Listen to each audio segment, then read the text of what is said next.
حضرت امام زرقانی نے یہاں ایک بڑا خوبصورت واقعہ لکھا ہے کہ ایک دن حضور سیر کرتے کرتے مدنی زندگی میں باہر تشریف لے گئے. وہاں ایک قافلے نے پڑاؤ کیا ہوا تھا اور ان کے اونٹ چل رہے تھے. ایک سرخ رنگ کا اونٹ حضور کو پسند آ گیا.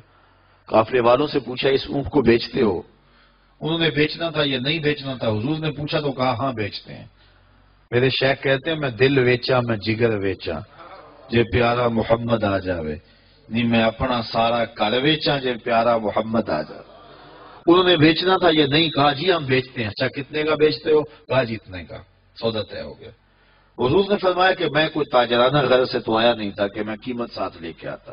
میں تو سیر کرتا ادھر آ نکلا اور تمہارا اونٹ مجھے پسند آ گیا اور میں نے اس کا سودا کر لیا. ایسا کرو کہ اونٹ مجھے دے دو اور میں شہر جا کر کے اپنی اس کی اونٹ کی قیمت تمہیں بیچ دیتا ہوں. انہوں نے کہا میں منظور ہے. حضور نے اونٹ پکڑا اور چل دیے.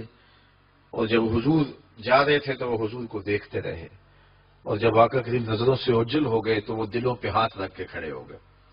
تھوڑی دیر کے بعد سکتے سے جب باہر آئے تو ایک دوسرے سے پوچھنے لگے یار یہ شخص جو اونٹ ادھار لے گیا اس کا پتہ پوچھا تھا کسی نے؟ جب کسی کو نقد سودا دیا جائے تو اس کا عطا پتہ پوچھنے کی ضرورت نہیں ہوتی. اور جب کسی کو ادھار دیں تو یا آپ اسے جانتے ہو یا درمیان میں کوئی ضامن ہو یا کوئی چیز گروی رکھی جائے. اور کہا ایک شخص آیا تم نے اس کو اونٹ دے دیا اس کا پتہ بھی نہیں پوچھا. اس نے کوئی درمیان میں ضامن میں نہیں دیا. تم نے کوئی شے بھی گروی نہیں رکھی اس کی. تو یار تم سب کی عقل پہ پردہ آ گیا. اس کا پتہ تو پوچھ لیتے. قیمتی اونٹ لے گیا. ایک بولا یار جب وہ باتیں کرتا تھا منہ سے پھول جھڑتے تھے.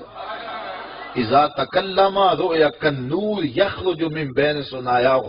کہا میں تو اس منظر کو دیکھتا رہ گیا. دوسرا کہنے لگا یار جب وہ جو ہے وہ مسکراتا تھا سامنے والے پہاڑوں پہ عکس پڑتا تھا. اذا ضحک یتلالع فی الجدر. تیسرا بولا یار میں تو اس کی آنکھیں ہی دیکھتا رہ گیا. کیا خوب سجن دیاں اکھیاں نے, کیا خوب سجن دیاں اکھیاں نے جویں پال کے سرائیاں رکھیاں نے. تو اجے میرا یار نہیں ڈٹھا جنوں ویکھ کے چند شرماوے. ادھی راتی دن چڑھ جاوے جیو رخ تو نقاب اٹھاوے. تے جیو نکلے سیر کرن نو سارا گلشن سیس نواوے. اتے دھرتی لف لف جاوے جے ہاتھ پھلاں وچ رکھدا. ہاتھ پھلاں تو ود جاوے. نین نشیلے مست رسیلے وچ سونا کجل سہاوے. اکھ اگڑے تے انج پیا جاپے جویں میں خانہ کھل جاوے. توبہ توبہ حسن سجن دا چال نہ چلی جاوے. بجلی ڈردی لشک نہ مارے متا بید بھی ہو جاوے. تے جے او کھولے پیچ زلف دے اتے راہی راہ پن جاوے.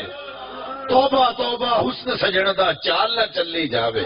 علم خدا نے اینا دتا عقلاں وچ نہ آوے. عقل خدا نے اینی دتی علماں وچ نہ آوے. کی اعجاز نظر وچ او دی جو آوے وک جاوے. خلق او دے نے مولئی دنیا کوئی ورلائی جان بچاوے.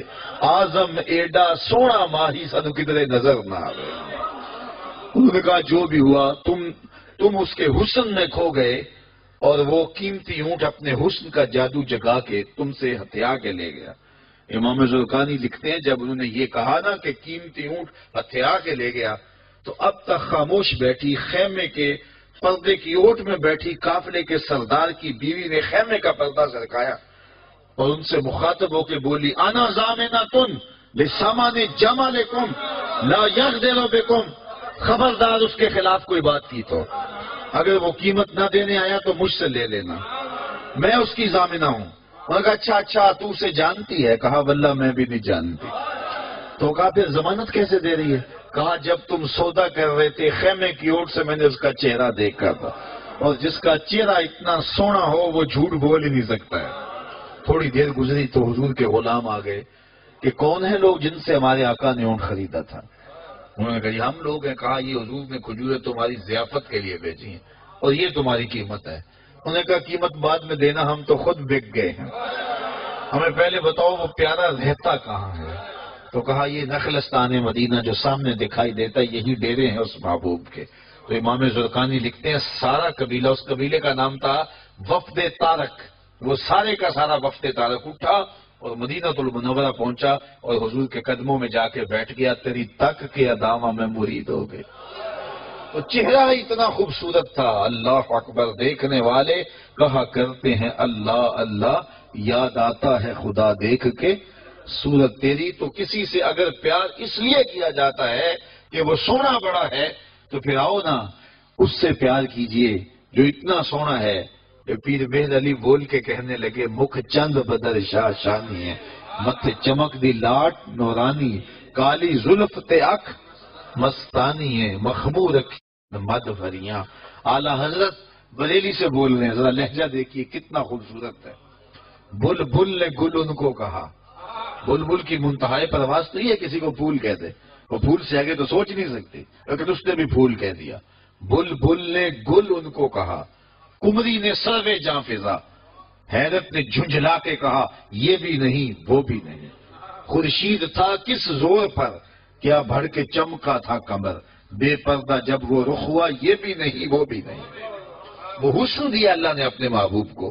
تو کسی سے اگر اس لیے پیار کیا جائے کہ وہ سونا بڑا ہے، تو مجھے بتاؤ کہ حضور جیسا سونا زمانے میں کوئی ہو سکتا ہے؟ اللہ اکبر، سارے حسن حضور کے قدموں سے پھوٹتے ہیں۔ اور مجھے اتنا اچھا لگتا ہے یہ شعر اعظم چشتی مرحوم کا کہ اس نے پتہ نہیں کہاں بیٹھ کے یہ شعر لکھ دیا کہ سمجھا نہیں ہنوز میرا عشق بے ثبات، سمجھا نہیں ہنوز میرا عشق بے ثبات، تو کائنات حسن ہے یا حسن کائنات، تو کائنات حسن ہے یا حسن کائنات۔ تو اگر کسی سے اس لیے پیار کیا جاتا ہے کہ وہ خوبصورت بہت ہے، تو پھر بتاؤ حضور کے حسن، یاد حضور کے چہرے کا جمال اور رنگ اور شان تو پھر حضور کا چہرہ ہے نا۔ حضرت میمونہ بنت کردم رضی اللہ تعالیٰ عنہ فرماتی ہیں کہ مجھے حضور کی زیارت کا شوق ہوا تو میں اپنے والد گرامی کے ساتھ حضور کی زیارت کے لیے حجۃ الوداع کے موقع پہ میں حج کے لیے گئی، اور حضور سواری پہ بیٹھے تھے اور میں اپنے والد گرامی کے ساتھ حضور کی قربت حاصل کرنے کے لیے اور حضور کی زیارت کے لیے پہنچی۔ حضور کے چمکتے چہرے پر نظر جم نہ سکتی تھی اور میرے میں ہمت نہ ہوئی کہ میں حضور کے چہرے کو دیکھ سکوں۔ تو حضور سواری پہ بیٹھے تھے تو میں حضور کے پاؤں کو دیکھنے لگی۔ فرماتی ہیں کہ حضور کے انگوٹھے کے ساتھ والی جو انگلی تھی اس کا قد باقی انگلیوں کی مناسبت سے لمبا تھا۔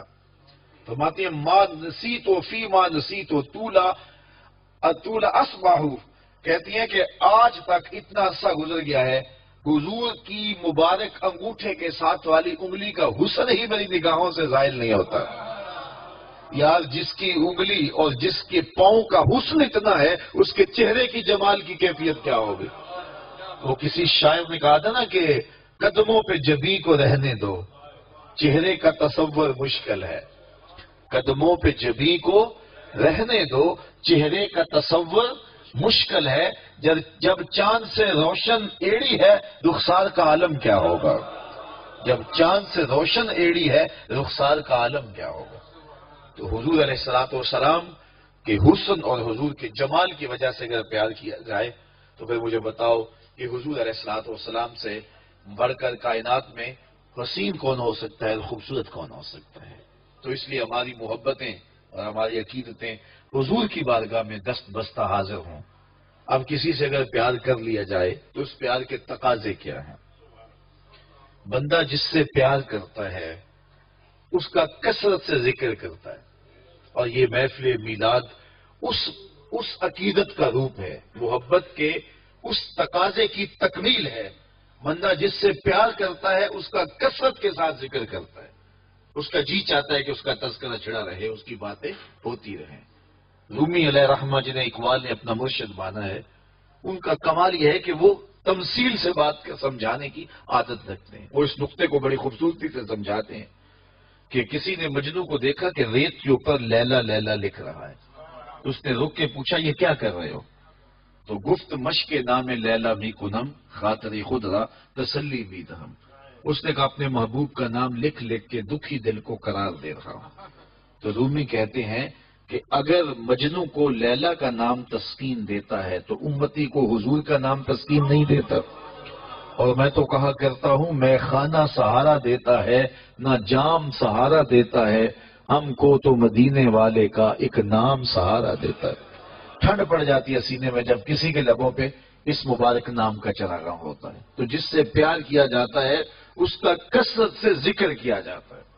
میاں صاحب نے بھی اپنے انداز میں کہا ہے نا، جو کسی دا عاشق ہوئے تے گلوں سے دی کرتا، 100 مکر بہانے کر کے مرنے ہو اس نے مرتا۔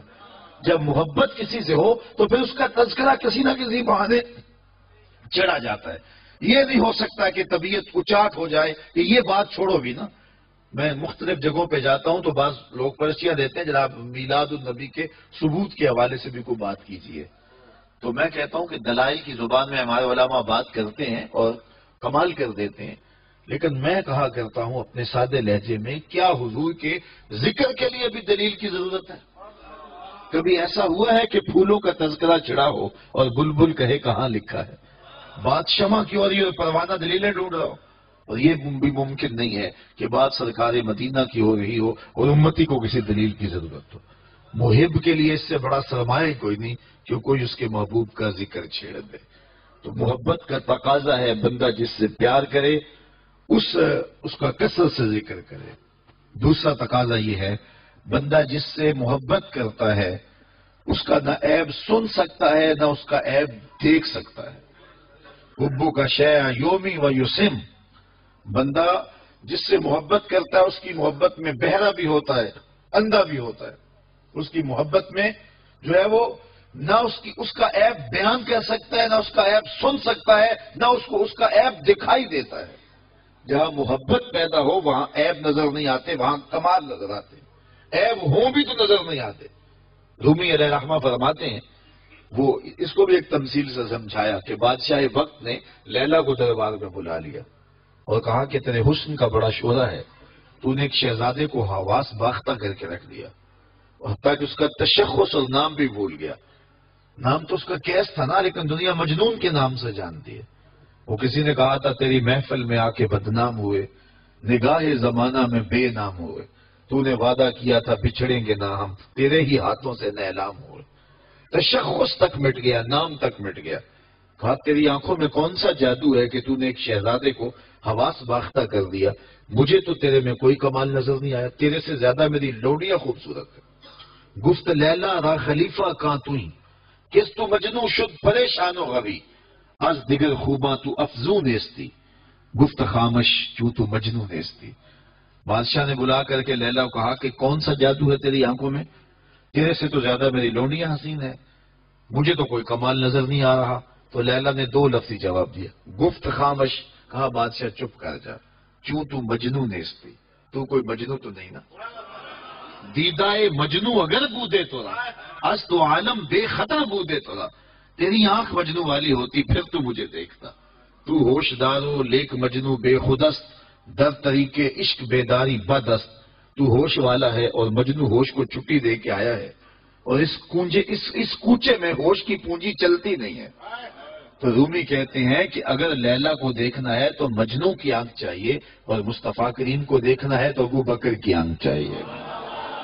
اگر وہ نگاہ ہوگی تو کبھی ہو ہی نہیں سکتا کہ کوئی عیب دکھائی دے، اور یہ تو ذات وہ ہے جہاں عیب ہے ہی نہیں۔ محبوب میں تو عیب ہو بھی تو نظر، اور یہ وہ ذات ہے خلقت مبرئا من کل عیب، یہاں تو عیب نام کی چیز ہی کوئی نہیں، بلکہ میرے امام بولے وہ کمال حسن حضور ہے کہ گمان نقص جہاں نہیں۔ نقص تو بڑی دور کی بات ہے، یہاں نقص کا گمان بھی نہیں ہے۔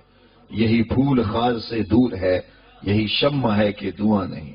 ہر پھول کے ساتھ کانٹا ضرور ہوتا ہے اور ہر شمع کے ساتھ دھواں ضرور ہوتا ہے، لیکن حسن رسول وہ پھول ہے جس کے ساتھ کانٹا نہیں ہے، اور وہ شمع ہے جس کے ساتھ دھواں نہیں ہے۔ تو جہاں محبت پیدا ہوتی ہے وہاں عیب ہو بھی تو دکھائی نہیں دیتا، اور جو میرے اور آپ کے آقا و مولا ہیں وہ تو ہیں ہی سراپا کمال۔ اللہ اکبر، ہمیں اس پہ ناز کرنا چاہیے کہ ہمیں حضور عطا کیے گئے۔ خدا کی قسم حضور کی ذات وہ ذات ہے، میں نے کتب میں پڑھا ہے 12 نبیوں نے آرزو کی ہے کاش ہم حضور کی امت سے ہوتے، نبیوں نے تمنائیں کی ہیں، آرزو نہیں۔